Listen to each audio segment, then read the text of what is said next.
Alright, this is DV Ronnie again. Today I'm going to address PTSD. Maybe not with everybody, but from my point of view. So if it doesn't agree with you, don't get your panties in a bunch. I'm just talking from my perspective. PTSD, it's commonly referred to as a demon. And from what I can see, it basically is. It's got its own life. For everybody, it's different. Some people wake up screaming and throwing punches if they touch you or whatever, if somebody does. I don't. I do have the nightmares occasionally. Other times, my mind just blanks everything out and I don't have any dreams. Lucky me, right? How I'm coping? Well, there's many ways. There's that out of nowhere anger that you could be completely by yourself and no one around, nothing bad happens, and you're just angry for no fucking reason. I mean, there's times where a tree could fall on my truck and I wouldn't give a damn. There's other times where I can't get my fucking shoe untied and I'm fucking furious, like want to stab a motherfucker, furious. And it's just weird. The best time for that, I would say, is for that person to step out, be by himself, and everybody just leave him the hell alone. That's my best recommendation for anybody that doesn't have the PTSD. Just leave him alone, let him clear his head, woo-saw, goose blah blah, whatever, and let him do his thing, then he'll be alright. PTSD also, it's a lot of people, they go into society wearing a mask. They try to blend in, and they're not really being who they are. People in society that don't have it, they're allowed to be who they are, say what they want, do what they want, be their own personality. We're kind of not. We have to kind of suppress everything and who we really are just to try fitting in, and I think that's bullshit. We are who we are, and the other people are who they are.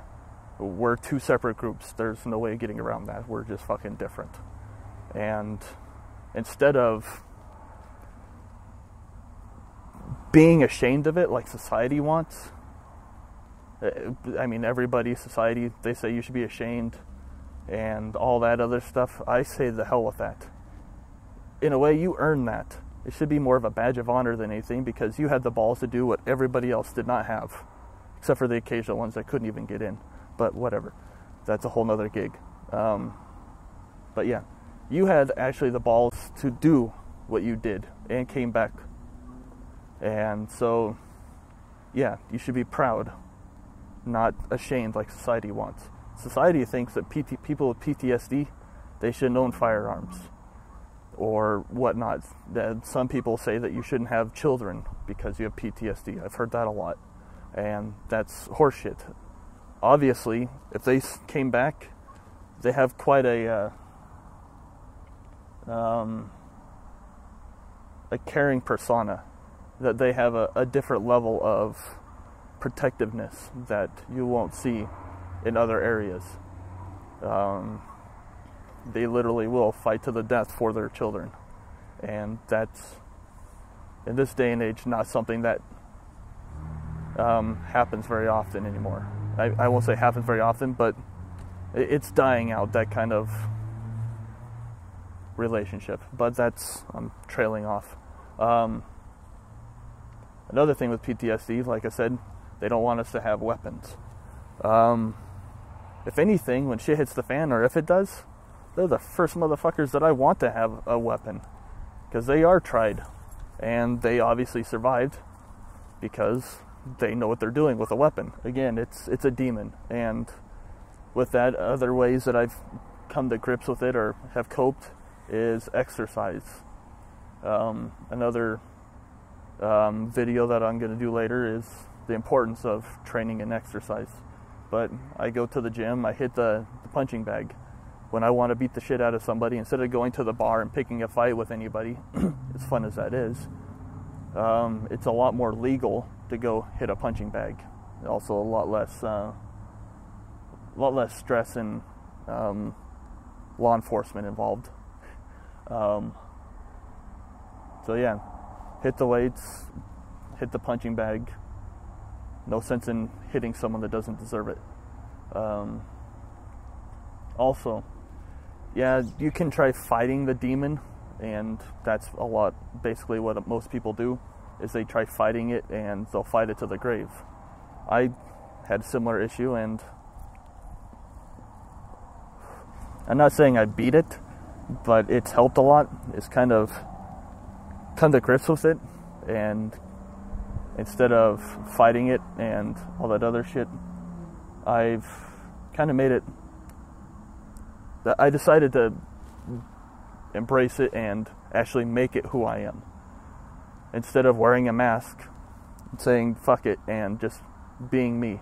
I have PTSD.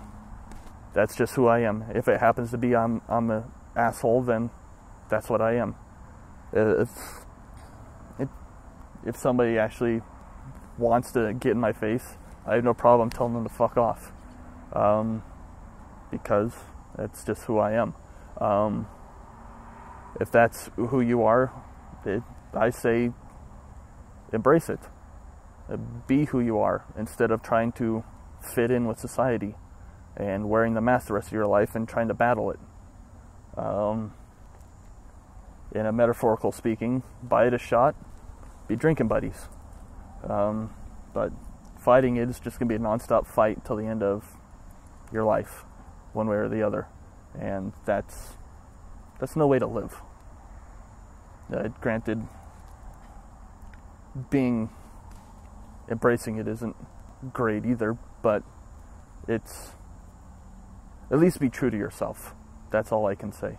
When it comes to PTSD, accept it and be true to yourself. And hopefully people will understand. That's the point of this video, is not only to help you understand it a little bit better, hopefully, but at least hearing my story, it might help the people around you get a better understanding, because most people, they say they've never been there, and so they don't understand. But once again, if you do have questions, comments, want to tell me to fuck off, I'm an idiot, or yeah, go me, please leave comments. There's an email address in the comment section. Send me some questions, anything. Tinfoil hats, I don't know, giraffes wearing dildos, anything. I don't care. Doesn't have to be military based. It can be anything. Let's have some fun with this. Come on. I'll see you next time, fuckers.